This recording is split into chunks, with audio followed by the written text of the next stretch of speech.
High everyone, welcome back to my channel Papia lifestyle.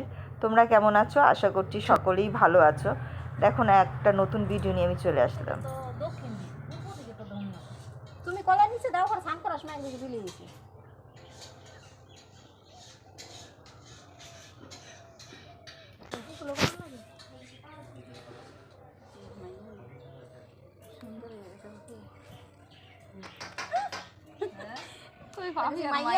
সুন্দর হয়ে গেছে। তুমি ধূপ করে দিলে ভালো।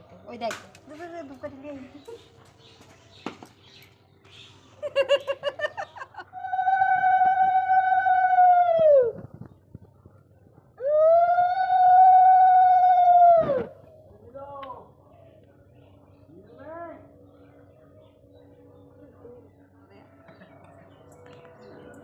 এবার জলটা ধুইয়া দিয়া লই। হ্যাঁ,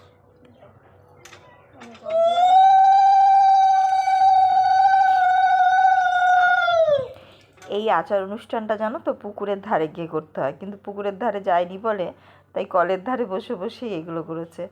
হ্যাঁ, বিয়ের মতন করেই এই অনুষ্ঠানটা হয়। এটা হলো আমার 7 মাসের স্বাদের অনুষ্ঠানের ভিডিও।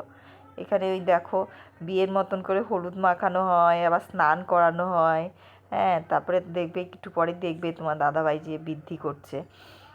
এইরকম করে এই দেখো, এই এক কলসি এইটুকু জল দিয়ে আমাকে স্নান করিয়েছে। আমি আবার বলছিলাম যে আর একটু জল দিয়ে স্নান করানো যাবে না?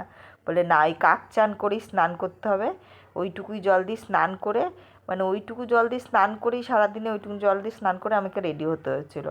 তা আমি আবার রেডি হয়ে দেখো তোমার দাদাভাই এই যে বৃদ্ধি করছে।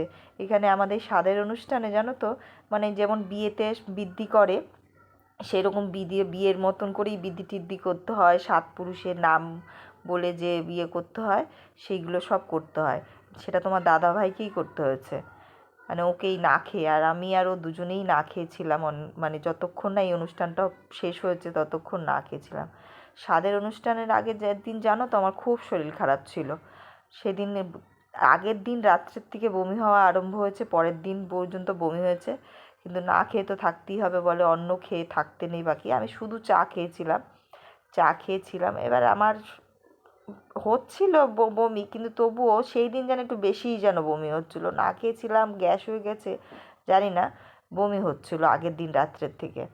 তারপরে ওই তোমার দাদাভাই দেখো, এই যে 7 পুরুষের নাম করে সে কি মাথায় কী সব নিয়ে, আমার মা আবার বসে রয়েছে। আর যে ইনি ব্রাহ্মণ, তিনি হলো ওই দাদাভাই, বলে নাকি ছোটোবেলার মাস্টারমশাই, উনি নাকি পড়াতো। তাই এদের ব্রাহ্মণ হলো, এই বাড়ির ব্রাহ্মণ হলো ইনি।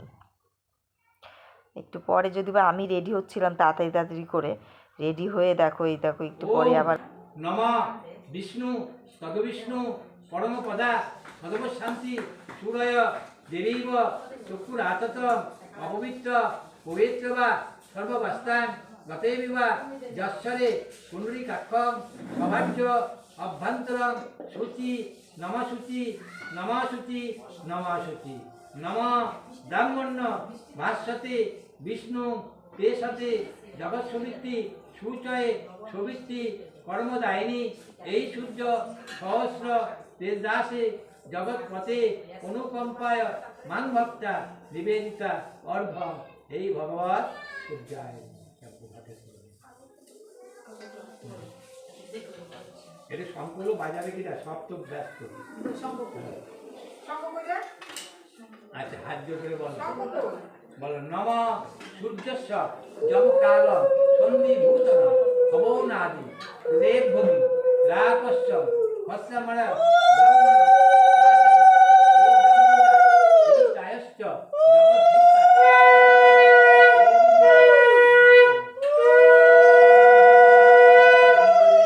শিবে সর্বাত্ম সাদিকে শরণ্যেত্রম বকে গৌরী নারায়ণী নমস্তুতে।